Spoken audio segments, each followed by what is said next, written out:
How to change app icon size on iPhone iOS 18. Hey guys! In today's video, I'm going to show you how to change the app icon size on your iPhone running iOS 18.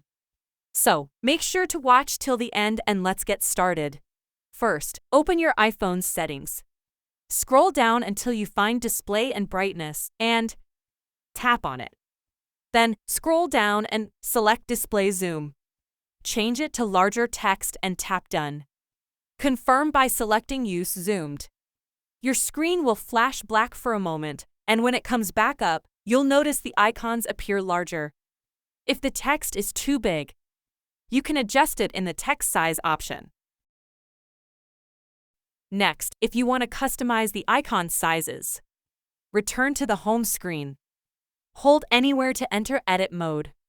Tap Edit from the top left corner, select Customize, and switch to Large.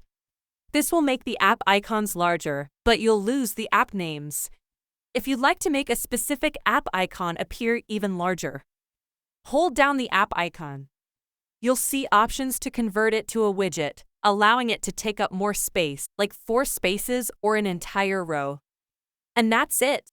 If this video helped you out, make sure to hit the like button, share it with your friends, and subscribe for more tech tips.